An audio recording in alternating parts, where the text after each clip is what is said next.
கர்த்தரும் இரட்சகரும் மீட்பருமான இயேசு கிறிஸ்துவின் நாமத்திலே உங்கள் யாவருக்கும் இந்த புதிய வருஷத்தின் முதல் மாதத்தின் இந்த வெள்ளிக்கிழமை வேளைக்காக உங்களுக்கு கர்த்தரை ஸ்தோத்திரிக்கிறேன். உங்கள் யாவரையும் வாழ்த்துகிறேன். தலைவணங்கி ஜெபம் செய்வேன். எங்கள் அன்பின் பிதாவே, இந்த வேளைக்காக நன்றி ஆண்டவரே. நீர் எங்களோடு பேசும் இந்த புதிய ஆண்டில் அற்புதமாக அதிசயமாக எங்களை வழி நடத்தும். இயேசுவின் மூலம் ஜெபிக்கிறோம் நல்ல பிதாவே, ஆமென். கிறிஸ்துவுக்குள் அருமையான தேவதாசர்களே, இந்த மகிமையின் டிவியின் மூலமாக இந்த செய்தியை கண்டு கொண்டிருக்கின்ற உங்கள் யாவரையும் இயேசு கிறிஸ்துவின் நாமத்திலே வாழ்த்துகிறேன். கிறிஸ்து பிறப்பின் பண்டிகையை உற்சாகமாக கொண்டாடினோம். புதிய ஆண்டை உற்சாகமாக கொண்டாடினோம். இந்த புதிய ஆண்டின் இந்த ஜனவரி மாதத்தின் முதல் மாதத்திலே நாம் வாழ்ந்து கொண்டிருக்கிறோம். இந்த 2025 ஆண்டு முழுவதும் தேவன் நம்மை வழிநடத்தும்படியாக வாக்குத்தத்தங்களை பெற்றோம். ஆசீர்வாதமான வாக்குத்தத்தங்களை பெற்றோம். எப்படி ஆசீர்வாதங்களை சுதந்திரிப்பது, வாக்குத்தத்தங்களை சுதந்திரிப்பது, அதற்காக நாம் எப்படிப்பட்டவர்களாக இருக்க வேண்டும் என்பதுதான் இந்த நாளுடைய தேவ செய்தி.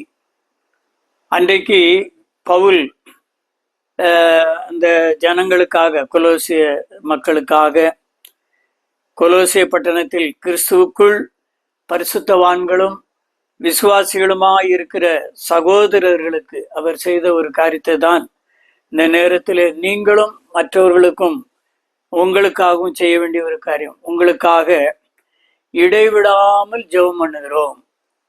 உங்களுக்காக இடைவிடாமல் ஜெபம் பண்ணுகிறோம். கொலோசே பட்டணத்தில் உள்ள விசுவாசிகள், கிறிஸ்துவின் பரிசுத்தவான்களுக்கு அங்கே பவுல் சொன்ன ஒரு வார்த்தை, அவை உங்களுக்காக இடைவிடாமல் ஜெபம் பண்ணுகிறோம். இன்னைக்கு நீங்களும் உங்களுக்காக, உங்கள் குடும்பத்திற்காக, உங்கள் தனிப்பட்ட வாழ்க்கைக்காக, திருச்சபைக்காக, தேசத்திற்காக நீங்கள் ஜெபிக்க வேண்டும். எதற்காக ஜெபிக்க வேண்டும், எதற்காக ஜெபிக்க வேண்டும் என்று சொல்லி அங்கே அவர்கள் சொல்லும்போது நீங்கள் பார்ப்பீர்கள் என்றால், அந்த 9ஆம் வசனம், கொலோசியர்கள் நிருபம் 1ஆம் அதிகாரம் 9ஆம் வசனத்திலே விதமாக சொல்லுகிறார், இது நிமித்தம் நாங்கள் அதை கேட்ட நாள் முதல் உங்களுக்காக இடைவிடாமல் ஜெபம் பண்ணுகிறோம். நீங்கள் எல்லா ஞானத்தோடும் ஆவிக்குரிய விவேகத்தோடும் அவருடைய சித்தத்தை அறிகிற அறிவினாலே நிரப்பப்பட. எதற்காகவாம்? எல்லா ஞானத்தோடும் ஆவிக்குரிய விவேகத்தோடும் அவருடைய சித்தத்தை அறிகிற அறிவினால் நிரப்பப்படவும். ஆகவே இதற்காக உங்களுக்காக இடைவிடாமல் ஜெபம் பண்ணுகிறோம். ஆகவே இந்த நாளுடைய ஒரு தலைப்பு விட மற்றவர்களுக்காக நாம் ஜெபிப்பது, நமக்காக பிறருக்காக ஜெபிப்பது, எதற்காக? அறிவினால் நிரப்பப்பட. இந்த நாளுடைய தலைப்பு தேவ அறிவினாலே நிரப்பப்பட ஜெபிக்கிறோம். தேவ அறிவினாலே நிரப்பப்பட ஜெபிக்கிறோம். அப்போ வாக்குத்தத்தங்களை சுதந்திரித்த நீங்கள் தேவனுடைய வல்லமையினாலே நிரப்பப்படும்படியாக தேவனுடைய ஆலயத்திலே வாக்குத்தத்தங்களை பெற்று இந்த 2025 ஆண்டின் முதல் மாதத்திலே அப்போ வாக்குத்தத்தங்களை பெற்றோம். ஆசீர்வாதங்களை சுதந்திரிக்கும்படியான எல்லா ஆலோசனைகளை பெற்றோம். அப்போ ஜெபிக்க வேண்டும். அந்த ஆலோசனைகளின் மூலமாக வாக்குத்தத்தங்கள் சுதந்திரிக்கப்பட நீங்கள், உங்கள் பிள்ளைகள், உங்கள் திருச்சபை, தேசம், அனைவரும். அப்ப எதற்காக அங்கே சொல்லுகிறார்? அங்கே அந்த 9ஆம் வசனத்திலே, கொலோசியர் 1:9 சொல்லும்போது, எல்லா ஞானத்தோடும் ஆவிக்குரிய விவேகத்தோடும் அவருடைய சித்தத்தை அறிகிற அறிவினாலே நிரப்பப்பட ஜெபிக்க வேண்டும். அப்போ ஜெபிக்கும்போது இந்த புதிய ஆண்டிலே நீங்கள் எவ்விதமாக வாழ வேண்டும், எவ்விதமாக நடைபெற வேண்டும், வேலை பார்க்கிற பகுதிகள், தொழில்கள், வியாபாரங்கள், வாழ்கின்ற பகுதியிலே எவ்விதமாக தேவ அறிவினாலே இன்னைக்கு உலக அறிவுகள் இருக்கிறது. உலகத்தின் ஞானங்கள் பள்ளிகளின் மூலமாக படிக்கிறோம், கல்லூரிகளிலே படிக்கிறோம். அது கல்வி அறிவின் மூலமாக கிடைக்கப்படுகிற ஞானங்கள், அறிவுகள். ஆனால் தேவ சித்தத்தை அறிகிற அறிவு சீஷர்களுக்கு அவர் கற்றுக் கொடுக்கும்போது கர்த்தருடைய ஜெபத்தை அவர் கற்றுக் கொடுத்தார். பரமண்டலங்களில் இருக்கிற எங்கள் பிதாவே, உம்முடைய நாமம் பரிசுத்தப்படுவதாக, உம்முடைய ராஜ்யம் வருவதாக, உம்முடைய சித்தம் பரமண்டலத்திலே செய்யப்படுகிறது போல பூமியிலேயும் செய்யப்படும். பூமியிலே என்பது நம் ஒவ்வொருவருடைய தனிப்பட்ட வாழ்க்கையிலே. அவை பூமி அங்கே பரலோகத்திலே செய்யப்படுவது போல என்னிலே செய்யப்படுவதாக என்பதுதான். அந்த அறிவை அறிய வேண்டும். அவை கர்த்தருடைய அறிவை, உலக அறிவு தேவை, உலகத்தினுடைய ஞானங்கள் தேவை. அவ உலகத்திலே நடக்கிற விவேகமாக பேசுகிறது, விவேகமாக நடப்பதெல்லாம் தேவை. ஆனால் தேவ அறிவினாலே, அவருடைய சித்தத்தை அறிகிற அறிவினாலே நிரப்பப்பட வேண்டும். ஆகவே அந்த அறிவினாலே நிரப்பப்பட ஜெபிக்க வேண்டும். அதுதான் இந்த நாளுடைய தலைப்பு. தேவ அறிவினால், அவருடைய சித்தத்தின்படி செய்கிற தேவ அறிவை நிரப்பப்பட ஜெபிக்க வேண்டும். திருச்சபைக்காக, ஊழியங்களுக்காக, குடும்பத்திற்காக, உங்கள் பிள்ளைகளுக்காக, தனிப்பட்ட வாழ்க்கைக்காக. அப்போ தேவ அறிவினாலே, அவருடைய சித்தத்தினாலே அறியப்பட, அந்த அறிவினாலே நிரப்பப்பட ஜெபிக்க வேண்டும். எபேசியர் 3ஆம் அதிகாரம் 19 அவருடைய அறிவை சொல்லுகிறார். எபேசியர் 3:19 அறிவு கெட்டாத அந்த அன்பை அறிந்து கொள்ள வல்லவர்களாக நாங்கள் மாற வேண்டும். அறிவு கெட்டாத, அவை உலகத்தினுடைய அறிவுகள் உண்டு, உலகத்தினுடைய மேன்மையான அறிவுகள் உண்டு, ஜிகே இன்னும் என்ன உண்டோ எல்லா அறிவுகள் உண்டு. அதிலே சிறந்தவர்களை ஜீன்ஸ் என்று சொல்லுகிறார்கள்.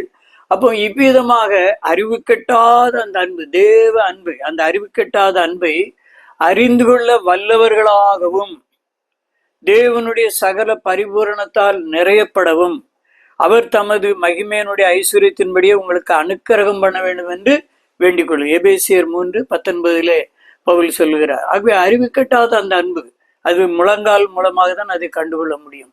வேத வாசிப்பின் மூலமாக தான் கண்டுகொள்ள முடியும். உங்கள் தனி ஜபத்திலே தான் அதை கண்டுகொள்ள முடியும். யாரும் போதிக்க முடியாது.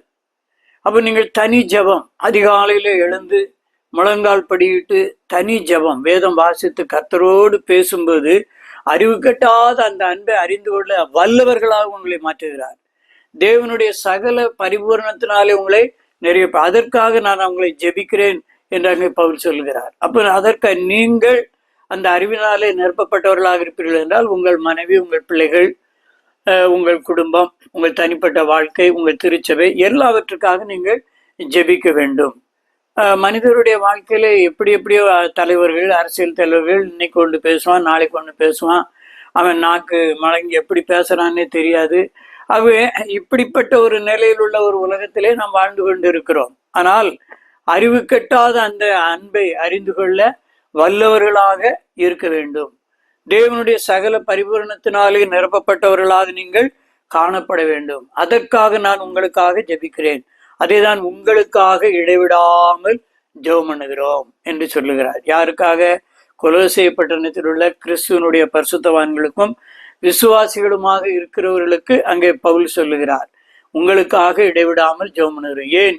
நீங்கள் அங்கே ஞானத்தோடு நடக்க வேண்டும், விவேகத்தோடு, ஆவிக்குரிய விவேகம், எல்லா தேவ சித்தத்தை அறிகிற அறிவினாலே நிரப்பப்படும்படியாக உங்களுக்கு ஜெபிக்கிறோம். ஏனென்றால் உலகம் மாறுபட்ட உலகம். இன்று நேற்று ஒன்று பேசுவான், இன்று ஒன்று பேசுவான், நாளைக்கு என்ன பேசுவான் என்று தெரியாது. அன்றாடம் நாம் செய்திகளை பார்க்கிறோம். அரசியல் நடத்துகிறவர்கள், அரசியலில் இருக்கிறவர்கள் எதை பேசுகிறான், எதை எப்படி பேசுகிறான் என்று தெரியாது. ஒரு வருஷத்துக்கு முன்னால் உள்ள ஒரு பேப்பரும் இன்னைக்கு உள்ள பேப்பரு எல்லாம் ஒரு 2-3 வருஷத்துக்குள்ள பேப்பரை பார்த்தீங்கன்னா நமக்கு சிரிப்பு வரும். இப்படிப்பட்ட பைத்தியக்காரர்கள் காணப்படுகிறார்கள் என்று சொல்லி நினைக்க தோன்றும். ஏனென்றால் நான் 3 வயதிலிருந்து பேப்பர் படித்து கொண்டிருக்கவன். எத்தனை வயது? 3 வயதிலிருந்து. எங்களுடைய வீட்டில் Dinathanthi paper, Indian express paper வாங்குவாங்க, தினமணி 3. அதனால சிறு வயதிலேருந்து அந்த பேப்பர் படிக்கிற பழக்கம் உண்டு. அப்போ ஒவ்வொரு பேப்பரு படித்துட்டு, இப்போ சிலவனுக்கு அரசியலே தெரியாது, சிலவன் பேசிக்கிட்டு இருப்பான், பேட்டி கொடுப்பான், டிபேட்ல எல்லாம் உட்காந்து பேசுகிறான். ஆகவே நீங்கள் பார்த்தீங்கன்னா தேவ அறிவிலே நிரப்பப்பட வேண்டும் என்றால் ஒவ்வொன்றையும் நாம் அறிந்தவர்களாக நாம் என்ன செய்ய வேண்டும்? காணப்பட வேண்டும். இதை தான் எபேசியர் 5ஆம் அதிகாரம் 16ஆம் வசனம் 17ஆம் வசனத்திலே சொல்லப்படுகிறது. எபேசியர் 5ஆம் அதிகாரம் 16-17ஆம் வசனத்திலே நாட்கள் பொல்லாதவைகளானதால் காலத்தை பிரயோஜனப்படுத்திக் கொள்ளுங்கள். நாட்கள் பொல்லாதவைகளானதால் காலத்தை பிரயோஜனம், கொடுக்கப்பட்ட காலம் தான். ஃபர்ஸ்ட் ஸ்டாண்டர்ட் படிக்கிறதுக்கு ஒரு காலம், 10th படிக்கிறதுக்கு ஒரு காலம், காலேஜ் படிக்கிறதுக்கு ஒரு காலம், அதுக்கப்புறம் படிச்சீங்கன்னா அது முதியோர் கல்வி. அப்ப அந்தந்த நாட்களிலே அதை படிக்க வேண்டும், படித்து முன்னேற வேண்டும், படிப்புக்குரிய ஏற்ற பலன் அனுபவிக்கிறவர்களாக காணப்பட வேண்டும். அதுதான் ஆவிக்குரிய வாழ்க்கையிலும். ஆவிக்குரிய வாழ்க்கையில ஆண்டவரை தெரிந்து கொண்டு ரட்சிக்கப்பட்டு அப்ப ரட்சிப்பின் அனுபவத்துக்குள்ளே வளர்ந்து கொண்டே வர வேண்டும். அப்ப அந்த ஆண்டவர் கொடுக்கிற அந்த ஆவிக்குரிய அறிவினாலே நிரப்பப்படுகிறவர்களாக இருக்க வேண்டும். புதிதாக இயேசுவை ஏற்றுக்கொண்டவர்கள், புதிதாக சத்தியத்தை அறிந்தவர்கள், அவர்கள் புதிதாக ஒரு வசனம் கண்டுபிடித்த மாதிரி சொல்லுவாங்க. இதை அறிந்தவர்கள் அப்ப அந்த அறிவிலே நிலைத்திருக்க வேண்டும், நிரப்பப்பட்டவர்களாக இருக்க வேண்டும், நிலைத்திருக்க வேண்டும். எத்தனை ஆண்டுகள் ஊழியம் செய்வோம் என்பதில் முக்கியமல்ல, எத்தனை ஆண்டுகள் கிறிஸ்துவுக்குள்ளாக விசுவாசிகளோ இருக்கிறோம் என்பதல்ல, முடிவு பரியந்த நிலைத்திருப்பவனே என்று வேதம் சொல்லுகிறது. ஆகவே நாட்கள் பொல்லாதவைகளானதால், காலங்கள் வருஷங்கள் ஒவ்வொன்றும் மாறிக்கொண்டே வரும் பொழுது ஒவ்வொருவரும் விதவிதமான மனிதர்களாக இருப்பார்கள். நீங்கள் எச்சரிக்கையுடையவர்களாக இருக்க வேண்டும், நீங்கள் எச்சரிக்கையாக இருக்க வேண்டும். ஆகவேதான் அந்த எபேசியர் 5ஆம் அதிகாரம் 17ஆம் வசனத்தில் அங்கே சொல்லும்போது, ஆகையால் நீங்கள் மதியற்றவர்களாயிராமல் கர்த்தருடைய சித்தம் இன்னதென்று உணர்ந்து கொள்ளுங்கள். கர்த்தருடைய சித்தம் இன்னதென்று உணர்ந்து கொள்ளுங்கள். அப்ப அந்த ஆவியினாலே, ஆவிக்குரிய அவருடைய தேவ சித்தத்தின் அறிவினாலே நிரப்பப்பட்டவர்களாக, இதற்காக உங்களுக்காக இடைவிடாமல் ஜெபம் பண்ணுகிறோம். நீங்கள் ஜெபம் பண்ண வேண்டும், உங்கள் பிள்ளைகளுக்காக ஜெபம் பண்ண வேண்டும், உங்கள் குடும்பத்திற்காக ஜெபம் பண்ண வேண்டும், உங்கள் திருச்சபைக்காக ஜெபம் பண்ண வேண்டும், தேச தலைவர்களுக்காக நீங்கள் ஜெபம் பண்ண வேண்டும். அதை தான் அங்கே சொல்லுகிறார். ஆகவே அந்த கொலோசியர் 1ஆம் அதிகாரம் 9 சொல்லும்போது, நீங்கள் எல்லா ஞானத்தோடும் ஆவிக்குரிய விவேகத்தோடும் அவருடைய சித்தத்தை அறிகிற அறிவினாலே நிரப்பப்படவும் நீங்கள் ஜெபிக்கிறவர்களாக இருக்க வேண்டும். நீங்கள் அந்த அறிவை நிரப்பப்பட்டவர்களாக இருப்பீர்கள் என்றால், அந்த விவேகத்தோடு நடப்பவர்களாக இருப்பீர்கள் என்றால், ஞானத்தோடு நடப்பவர்களாக இருப்பீர்கள் என்றால், நீங்கள் மற்றவர்களுக்காக ஜெபிக்கணும். உங்கள் மனைவிக்காக, இதை கேட்டுக்கொண்டிருக்க மனைவி என்றால் உங்கள் கணவருக்காக, உங்கள் பிள்ளைகளுக்காக, உங்கள் திருச்சபைக்காக, ஊழியருக்காக ஜெபிக்க வேண்டும். ஏனென்றால் நாட்கள் பொல்லாதானவைகள், காலத்தை நீங்கள் பிரயோஜனப்படுத்திக் கொள்ளுங்கள். இனிமே 2024 வராது, கேலண்டர்ல பார்த்து கொள்ளலாம், இந்த வருஷம் என்று சொல்லிக் கொள்ளலாம், நினைவு கூறலாம். ஆனால் 2024ஆம் ஆண்டில் உள்ள எந்த தேதியும் எந்த கிழமையும் இனிமேல் நமக்கு கிடைக்கப் போவதில்லை. 2025ஆம் ஆண்டிலே ஆண்டவர் ஜீவனும் சுகமும் தந்திருக்கிறார். ஆகவே அப்போ நீங்கள் எச்சரிக்கையோடு இருக்க வேண்டும். வேதத்தில் எத்தனையோ உதாரணங்கள் சொல்ல முடியும். அப்போஸ்தலர் 13ஆம் அதிகாரத்திலே நீங்கள் பார்ப்பீர்கள் என்றால், அங்கே சவுல் புதிதாக ஊழியத்திற்கு அழைக்கப்பட்டிருக்கிறார். பர்னபாஸ் அங்கே பவுல் அந்த சவுலாக இருக்கிற அவரை தேவன் பவுலாக அங்கே தெரிந்து கொள்ளுகிறார். அப்போ அங்கே நீங்கள் பார்ப்பீர்கள் என்றால், அந்த அப்போஸ்தலர் 13ஆம் அதிகாரத்திலே மாயவித்தைக்காரனாக இருக்கிற அவன் தன்னை எல்லாவற்றிலும் இருந்து இவர்களை ஒரு என்ன சொல்வது, அவபக்தியோடு வழி நடத்தும்படியாக, அவர்களை அந்த அவ நம்பிக்கைக்குள்ளாக கொண்டு செல்ல முடியாத சில காரியங்களை அவர்கள் செய்து கொண்டு வருகிறார்கள். இதை கவனித்து கொண்டு வருகிறார். இப்பொழுதுதான் அவன் கர்த்தரால் அழைக்கப்பட்டவன். நன்றாக கவனித்துக் கொள்ளுங்கள். அந்த நாட்கள் பொல்லாதவனாள் என்ற காலத்துக்குள்ளாக அவர்களை அழைத்து செல்கிறார்கள். அப்பொழுது அவன் விழிப்புள்ளவனாகிறான். அந்த பரிசுத்த ஆவியினாலே, அவருடைய சித்தத்தின் அறிவினாலே நிரப்பப்பட்டவனாக அந்த சவுல் என்கிற பவுல் அவன் காணப்பட்டபடியினாலே, அந்த அப்போஸ்தலர் 13ஆம் அதிகாரம் 9 சொல்லுகிறார், அப்பொழுது அவர்களை பரிகசிக்கிறார்கள். என்னென்ன செய்ய வேண்டுமோ அதையெல்லாம் நமக்கு அந்த அதிகாரத்திலே 13ஆம் அதிகாரத்திலே நீங்கள் வாசித்து தெரிந்து கொள்ளுங்கள். அப்பொழுது இந்த விதமாக அவர்களை உதாசீனப்படுத்துகிறதை அவன் பார்த்து கொண்டு வருகிறான். அப்பொழுது பவுல் என்னப்பட்ட சவுல் பரிசுத்த ஆவியினால் நிறைந்தவனாய், அப்ப அந்த நிரப்பப்படுகிறது.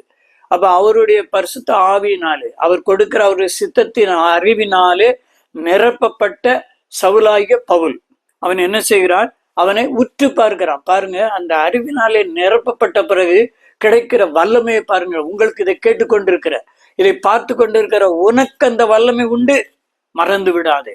ஆகவே அந்த சவுல் எனப்பட்ட பவுல் அங்கே அவன் பரிசுத்த ஆவியினாலே நிறைந்தவனாய் அவனை உற்று பார்த்து, அந்த மாய வித்துக்காரனை உற்று பார்த்து, வேற ஒன்னும் சொல்லல பாருங்க. 10ஆம் வசனத்துல, எல்லா கபடும் எல்லா பொல்லாங்கும் நிறைந்தவனே, பிசாசின் மகனே, நீதிக்கெல்லாம் பகைஞ்சனே, கர்த்தருடைய செம்மையான வழிகளை புரட்டுவதில் ஓய மாட்டாயோ.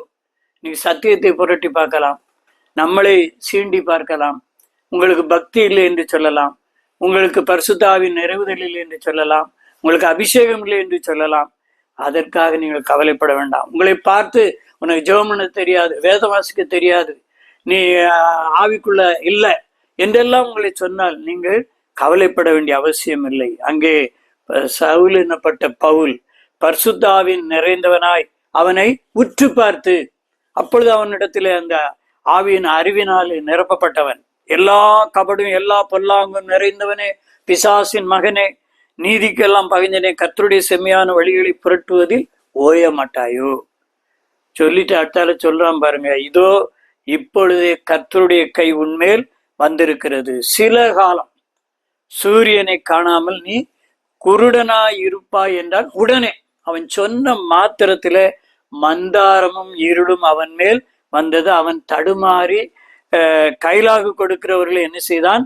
தேடினான். இன்றைக்கு கிறிஸ்துவுக்குள் அருமையான தேவ ஜனமே, இன்றைக்கு அவருடைய சித்தத்தை அறிவினாலே நிரப்பப்பட வேண்டும். இந்த 2025ஆம் ஆண்டிலே பிரவேசித்திருக்கிற நீங்கள், ஆண்டவர் உங்களுக்கு ஒரு ஆண்டை நீட்டித்து கொடுத்திருக்கிறார், ஜீவனை கொடுத்திருக்கிறார், சுகத்தை பலத்தை கொடுத்திருக்கிறார், எல்லா ஞானத்தை தெளிவை தந்திருக்கிறார். அப்படிப்பட்ட உங்களுக்கு ஆண்டவருடைய கிருபை இருக்க வேண்டும், அவருடைய சித்தத்தை அறிகிற அறிவினாலே நிரப்பப்பட்டிருக்க வேண்டும், எல்லா ஞானத்தோடு நீங்கள் நடக்க வேண்டும், ஆவிக்குரிய விவேகத்தோடு நடக்கிறவர்களாக இருக்க வேண்டும். ஆகவே இந்த சவுல் என்னப்பட்ட பவுல் பரிசுத்த ஆவியினால் நிறைந்தவனை அவனை உற்று பார்த்த மாத்திரத்தில் அவன் குருடனான். ஆகவே அங்கே நீங்கள் பாருங்கள், அந்த வேதம் சொல்லுகிறது, ஆண்டவர் என்னென்ன கிருபைகளை நமக்கு தருகிறாரோ அதையெல்லாம் அவர் நிரப்பி நமக்கு தருகிற ஒரு மகத்தான ஒரு தேவன். அவர் வல்லமையின் தேவன், எல்லாவற்றையும் செய்கிறவர். நீங்கள் உதாரணத்துக்கு பார்ப்பீர்கள் என்றால் 2 நாளாகமம் 1ஆம் அதிகாரம் 10ஆம் வசனத்திலே சாலமோன் ஆண்டவரிடத்துல கேட்கிறான். உனக்கு ஆண்டவர் கேட்கிறாரு, உனக்கு என்ன வேணும்?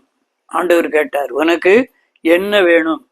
அப்ப அவன் சொன்ன ஒரு வார்த்தை, அந்த 2 நாளாகமம் 1ஆம் அதிகாரம் 10ல சாலமோன், இப்போதும் நான் இந்த ஜனத்திற்கு முன்பாக போக்கும் வரத்துமாக இருக்க ஞானத்தையும் அறிவையும் எனக்கு தந்தருளும். வேற எதையும் அவன் கேட்கல. ஞானத்தையும் அறிவையும் எனக்கு தந்தருளும், ஞானத்தையும் அறிவையும் எனக்கு தந்தருளும். ஆகவே இன்றைக்கு நீங்கள் இந்த புதிய ஆண்டிலே இருக்கிற நீங்கள், 2025ஆம் ஆண்டின் ஜனவரி மாதத்திலே இருக்கிற நீங்கள், உங்கள் குடும்பத்திற்காக எப்படி சாலமோன் கேட்டானோ, இப்போது நான் இந்த ஜனத்திற்கு முன்பாக போக்கும் வரத்துமாய் இருக்க ஞானத்தையும் அறிவையும் எனக்கு தந்தருளும். நீங்கள் வேலை பார்க்கிற கம்பெனிகள், வேலை பார்க்கிற எந்த அரசு அலுவலகங்கள் எதுவாக இருக்கலாம், ஆண்டவரே நான் அங்கே போக்குவரத்துமாய் இருக்க எனக்கு ஞானத்தையும் அறிவையும் எனக்கு தந்தருளும். என் குடும்பத்தை நடத்தக்கூடிய ஞானத்தையும் அறிவையும் எனக்கு தந்தருளும்.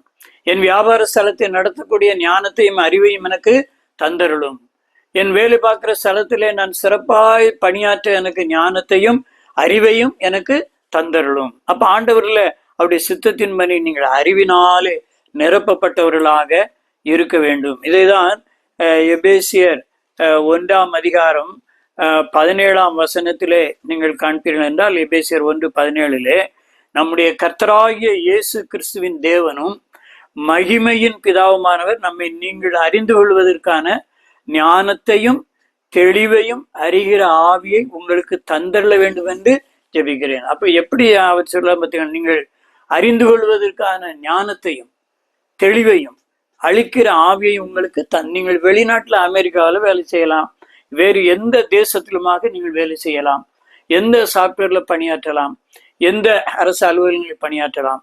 அப்போ தேவனாலே அளிக்கப்பட்ட அந்த அறிவினாலே நீங்கள் என்ன செய்யப்பட வேண்டும்? நிரப்பப்பட்டிருக்க வேண்டும்.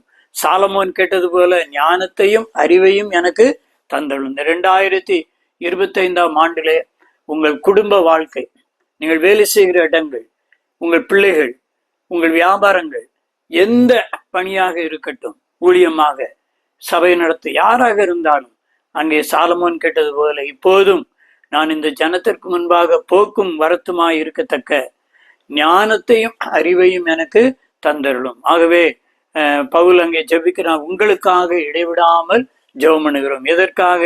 உங்களுக்கு ஞானத்தையும் ஆவிக்குரிய விவேகத்தையும் அவருடைய சித்தத்தை அறிகிற அறிவினாலே நிரப்பப்படவும் உங்களுக்காக ஜெபிக்கிறோம். அவ்விதமாக நீங்கள் ஜெபிக்க வேண்டும். நீங்கள் ஞானத்தினாலே விவேகத்தினாலே தேவ அறிவினாலே நிரப்பப்பட்டவர்களாக இருப்பீர்கள் என்றால் மற்றவர்களுக்காக நீங்கள் ஜெபியுங்கள். இரண்டாவதாக அந்த கொலோசியர் 1 10 என்ன சொல்லுகிறார்? 10 சகலவித நற்கிரியைகளுமாகிய கனிகளை தந்து தேவனை அறிகிற அறிவினாலே விருத்தி அடைந்து கர்த்தருக்கு பிரியமுண்டாக அவருக்கு பாத்திரமாய் நடந்து கொள்ளவும்.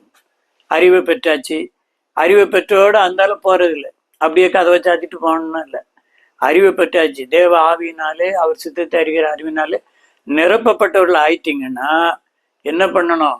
சகலவித நற்கிரியைகளை கனியை தர வேண்டும். தேவனை அறிகிற அறிவிலே விருத்தி அடைய வேண்டும். கர்த்தருக்கு பிரியமுண்டாக அவருக்கு பாத்திரமாய் நடந்து கொள்ள வேண்டும். அதுதான் மிக முக்கியமான ஒன்று. அப்போ புதிய வாழ்க்கையிலே தேவன் தந்து கொண்டிருக்கின்ற அந்த வாழ்க்கையிலே கர்த்தருடைய அந்த அவரை சித்தத்தை அறிகிற அறிவினாலே நிரப்பப்பட்டவர்களாக நீங்கள் காணப்படுவீர்கள் என்றால் அவருக்கு பாத்திரராய் நடந்து கொள்ள வேண்டும். ஆகவே கர்த்தருக்கு பிரியமுண்டாக அவருக்கு பாத்திரர், கர்த்தருக்கு பிரியமுண்டாக. அப்ப எது கர்த்தர் அருவருக்கிறார்? பொய் நாவுகளை கர்த்தர் அருவருக்கிறார். கர்த்தருக்கு பிரியமில்லாத காரியம், உலக நாட்டங்கள், உலக லவ்விக சிற்றின்பங்கள், அவைகளுக்குள்ளாக செல்லாதபடி கர்த்தருக்கு பிரியமுண்டாக இருக்க வேண்டும் என்றால் ரோமர் 6 அங்கே சொல்லுகிறார், அங்கே பிதாவின் மகிமைக்கு ஒரு புதிய ஜீவன் உள்ளவர்களாக நீங்கள் காணப்பட வேண்டும். நீங்கள் இனி பாவத்துக்கு ஊழியம் செய்யாதபடி. பாவம் உங்களை மேற்கொண்டிருக்கலாம். பாவம் உங்களை கடந்த 2024 பாவம் உங்களை வழிநடத்தி இருக்கும். பாவம் உங்களை ஆண்டு கொண்டு இருக்கும். உங்கள் நாவு, உங்கள் செவிகள், உங்கள் கண்கள் பாவத்துக்குள்ளாக இருந்திருக்கும். அந்த பாவம் உங்களை மேற்கொள்ளாதபடி, நீங்கள் இனி பாவத்துக்கு ஊழியம் செய்யாதபடி. அது பிறகு பார்த்துக்கலாம். நீ இவெல்லாம் பாவம் செய்யுன்னு சொன்னா திடீரென்று மரணம் எல்லாம் எப்படி நடைபெறும் என்று சொல்ல முடியாது. காலையில எழுந்து டிஃபன் சாப்பிட்டவங்க கூட போயிடுச்சு. அந்த ஆண்டவருக்குள்ளாக யார் எப்படி நிலைத்திருப்பார்கள் என்று தெரியாது. மனுஷனுடைய முடிவு நிலையானதல்ல. உலகத்திலே ஒவ்வொருவரும் காலையில எழுந்து உலக வாழ்க்கைக்குள்ளே செல்லுகிறார்கள், திரும்ப வந்தால் தான் உண்டு. ஆகவே மரணம் எந்நேரத்திலும் வரலாம். அப்ப நாம் எச்சரிக்கையாக இருக்க வேண்டும். அதுதான் சொல்லுகிற, கர்த்தருக்கு பிரியமாய் நடந்து அவருக்கு பாத்திரராய் நடந்து கொள்ள வேண்டும். கர்த்தருக்கு பிசாசுக்கு அல்ல, உலக மனிதருக்கு அல்ல, உலக நண்பர்களுக்கு அல்ல. உங்கள் நண்பர்கள் உங்களை கூடுவார்கள், தகாத இடத்துக்கு அழைப்பார்கள். நண்பர்கள் பேச்சை தட்ட முடியாமல் சென்று எத்தனையோ பேர் சென்று அழிந்திருக்கிறார்கள். குடும்பம் அழிந்திருக்கிறது, அவருடைய வாழ்க்கை அழிந்திருக்கிறது. திரும்ப அவர்கள் நினைத்து பார்க்க முடியாது, மண்ணுக்குள்ளாக சென்று விடுவார்கள். ஆகவே நண்பர்களை பேச்சை கேட்டோமே என்று சொல்லி பரிதபித்து அப்படியே கண்ணை மூடி உலகத்தை விட்டு சென்ற ஏராளமான மக்கள் உண்டு. ஆகவே இன்றைக்கு நீங்கள் கர்த்தருக்கு பிரியமாக நடந்து கொள்கிறவர்களாக இருக்க வேண்டும். 1 யோவான் 2 அங்கே சொல்லும்போது அவர் சொல்லுகிறார், 1 யோவான் 2 அவருக்குள் நிலைத்திருக்கு என்று சொல்ல வேண்டும். அவர் நடத்துவார். நான் கர்த்தருக்குள் நிலைத்திருக்கிறேன். அதுதான் சங்கீதக்காரன் 1 அருமையாக சொல்ல, துன்மார்க்கருடைய ஆலோசனையில் நடவாமலும் பாவிகளுடைய வழியில் நில்லாமலும். அந்த சங்கீதம் 150 சங்கீதம் இருக்குது. அதுல முதல் வசனமே உச்சில அடிச்சு சொன்ன மாதிரி சொல்லுது. அதை நெத்தி அடின்னு சொல்லுவாங்க பார்த்தீங்களா? அங்கே தலையில ஓங்கி ஒரு கூட்டு கொடுக்குறான்னு சொல்றான் பார்த்தீங்களா? அதுதான் 150 சங்கீதம் அங்கே வருகிறதுல முதல் வசனத்திலே துன்மார்க்கருடைய ஆலோசனை, அவை பாவிகளுடைய வழிகள், பரியாசக்காரர் உட்காரும் இடம். ஆகிய சொல்லுகிறார் ஆலோசனை, நிற்கிறது, உட்கார்றது. அப்போ எங்க உட்காரணுங்கிறத அடுத்தால சொல்றார். கர்த்தருடைய வேதத்துல உட்காரு. கர்த்தருடைய வேதத்தில் பிரியமாயிருந்து இரவும் பகலும் அதை தியானிக்கிற மனுஷன் பாக்கியவான். அவன் நீர்க்கால்களின் ஓரமாய் நடப்பட்டு தன் காலத்தில் தன் கனியை தந்து இலையுறதாய் இருக்கிற மரத்தை போல் இருப்பான். அவன் செய்வதெல்லாம் வாய்க்கும். அருமையாக 1ஆம் சங்கீதம். ஆகவே இந்த புதிய ஆண்டிலே 1ஆம் சங்கீதம் தெரியலைன்னா உடனே மனப்பாடம் பண்ணிக்கோங்க. நான் சபைகளில் இருக்கும்போது கேள்வி கேட்பேன், இந்த சங்கீதம் தெரியுமா, மனப்பாடமா சொல்லு, சொன்னவங்களுக்கு உடனே பிரைஸ் கொடுப்பேன். இன்னைக்கு 1ஆம் சங்கீதம் கிறிஸ்தவ வாழ்க்கையில கிறிஸ்தவனாக இருக்கிற எல்லாருக்கும் கண்டிப்பா மனப்பாடமா தெரியணும். தெரியலைன்னா வெக்கப்படணும். எனக்கு அந்த சங்கீதம் தெரியாது அப்படின்னு சொன்னா நீங்க கிறிஸ்தவனுக்கே லாயக்கு இல்லை. 1ஆம் சங்கீதம் கண்டிப்பா என்ன பண்ணு, மனப்பாடம் பண்ணிக்க. இல்லைன்னா இன்னைக்கு இப்போ நீ கேட்டுக்கொண்டிருக்கிற நேரத்துல இருந்து நீ படிச்சு முடிச்சிரு. ஆகவே 1ஆம் சங்கீதம் அது சொல்றாரு, 3 வார்த்தைகளை முடிச்சிடுறாருல 1ஆம் வசனத்துல, துன்மார்க்கருடைய ஆலோசனை பரியாசக்காரர் உட்காருமிடை. ஆகவே கர்த்தருடைய வேதத்திலே பிரியமாயிரு. அப்ப அது இருந்தாலே போதும், உன் வாழ்க்கை ஆசீர்வாதமா இருக்கும், உன் மனைவி பிள்ளைகள் ஆசீர்வாதமாக இருப்பார்கள், உனக்கு ஜீவனையும் தீர்க்க ஆயுசையும் அவர் என்ன செய்வார், கொடுப்பார். அதே தான் 1 யோவான் 2ஆம் அதிகாரம் அந்த 6ஆம் வசனத்திலே அவருக்குள் நிலைத்திருக்கிறேன் என்று சொல்லுகிறவன். அப்போ அவர் நடந்த வழியிலே நீங்கள் நடக்க வேண்டும். நான் கிறிஸ்துக்குள்ளாக நிலைத்திருக்கிறேன் என்று நீங்கள் சொல்வீர்கள் என்றால் கிறிஸ்துவை போல நீங்கள் நிலைத்திருக்க வேண்டும். கிறிஸ்து பேசுவதை போல பேச வேண்டும். அவருடைய வாழ்க்கை போல நீங்கள் என்ன செய்ய வேண்டும், வாழ வேண்டும். இதுதான் எபேசியர் 5ஆம் அதிகாரம் 15ஆம் வசனத்திலே அங்கே அவர் தெளிவாக சொல்லுகிறார். எபேசியருக்கு எழுதின நிருபம் 5ஆம் அதிகாரம் 15ஆம் வசனத்திலே அங்கே சொல்லும்போது, எபேசியர் 5:15 நாட்கள் பொல்லாதவைகள் ஆனதால், நாட்கள் பொல்லாதவைகள் ஆனதால். அப்ப நீங்கள் அங்கே சொல்லுகிறார் காலத்தை நீங்கள் என்ன செய்ய வேண்டும். அந்த 15ஆம் வசனத்திலே நீங்கள் ஞானமற்றவர்களைப் போல நடவாமல், ஞானமற்றவர்களைப் போல நடவாமல் ஞானம் உள்ளவர்களைப் போல கவனமாய் நடந்து கொள்ள பார்த்து. ஆகவே இந்த 2025ஆம் ஆண்டிலே நீங்கள் அந்த எபேசியர் 5:15 சொல்லப்பட்டது போல நீங்கள் ஞானமற்றவர்களைப் போல நடவாமல் ஞானம் உள்ளவர்களைப் போல கவனமாய் நடந்து கொள்ள பார்த்து. அப்ப இன்றைக்கு அநேகர் பாருங்க, ஞானமற்றவர்களைப் போல நடக்கிறார்கள். ஞானமற்றவர்களைப் போல நடந்து தன்னுடைய வாழ்க்கையை கெடுத்து கொள்ளுகிறார்கள்.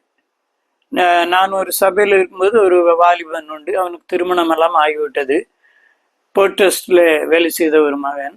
ஆகவே நீங்க பாருங்க, அவன் குடித்து குடித்து தன்னுடைய வாழ்க்கையை கெடுத்து கொண்டான். நல்ல ப்ரமோஷன்லாம் வருகிற ஒரு நிலை இருந்தது. அப்போ டாக்டர் சொல்லிட்டாங்க, கடைசியா இன்னும் ஒரு சின்ன பிட்டு குடிச்சா கூட அவன் வாழ்க்கை முடிஞ்சிரும்பா அப்படின்னு. அப்போ நாங்கள் மூப்பர்கள் எல்லாம், அந்த கமிட்டி மெம்பர்ஸ் எல்லாம் அவனுடைய வீட்டுக்கு சென்று எங்களிடத்துல அந்த ரிப்போர்ட்ஸ் எல்லாம் காமிச்சு அழுதான். ஆமாங்க, நான் குடிக்கவே மாட்டேன், ஒரு சின்ன பிட்டு வாயில போனா கூட அவன் வாழ்க்கை முடிஞ்சிருப்பான்னு டாக்டர் சொல்லிட்டாரு. ஆனா பாருங்க, அவன் நண்பர்களோட உற்சாகமாக விடுமுறைக்கு போயிட்டு குடிச்சு அந்த லாட்ஜிலேயே அவன் மரித்து போனான். பாருங்க, அருமையான மனைவி, 2 சின்ன குழந்தைகள். அப்போ அதோடு அவனுடைய வாழ்க்கை முடிந்து விட்டது.